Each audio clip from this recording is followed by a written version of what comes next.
telling Karen and Philomena that it's important to me to be able to do this because I learned about handwriting without tears when I was an OT student, and it equipped me with knowledge to go out, and it made me feel confident when I worked in pediatrics and had to do those rotations and worked in schools. I was like, what do I do?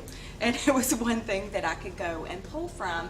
And then over time, I saw how, like, once I transitioned into, full-time practicing OT, I saw how this program worked, and it worked beautifully for my students. I may have a child in 11th grade that was in life skills and I was working on name writing or even just the first letter of their name.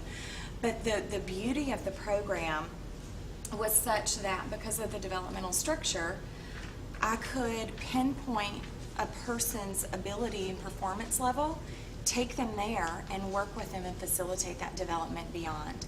So it was a very targeted approach for me. I didn't quite realize that's what it was at that time, and now looking back I see that. And it was a very intentional developmental structure. And then over time, I saw how this wasn't just for special needs. It worked beautifully for all children because it meets all the different diverse learning styles that we all each have. Fast forward, and here I am now, and because I truly believe in this, and we've expanded. So you'll notice, if you haven't already noticed, some of our things say Learning Without Tears on there now, and so we're still the same people. Jan's still there, the whole thing. But Learning Without Tears is our company name, and so we've since expanded into 3 different brands. The first brand is the Get Set for School brand. And so that's our early learning, early childhood.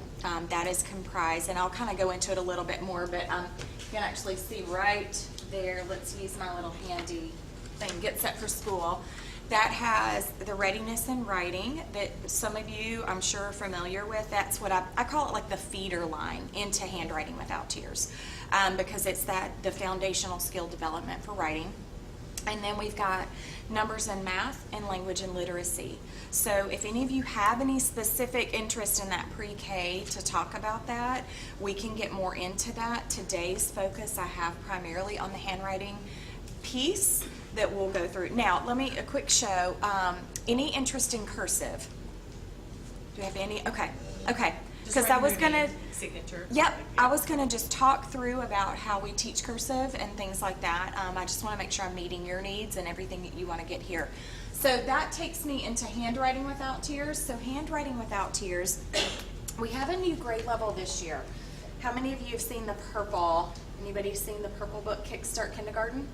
So this is our newest grade level that we introduced this year, and this is to bridge that gap between like your 3s and 4-year-olds going into like junior K, like that. It's a transitional kindergarten level, so it's in between the this green crayon only My First School Book, then it would come this, and then the next would be the kindergarten letters and numbers for me. Okay, so that's a brand new offering we have this year to meet some needs that are out there. That lives in our Handwriting Without Tears brand. So you'll see Handwriting Without Tears goes print through cursive, and that's transitional kindergarten now through the 5th grade and beyond. We are still true in that our books don't have grade levels on them. So if you have a child, a student that you're working with or a client, and they may be here, and that's okay if they're in 2nd grade and they're here. There's not a big 2nd grade on there. So then we also have got our Keyboarding Without Tears program. How many of you are familiar with Keyboarding Without Tears? Okay. So I'm also available. We can talk about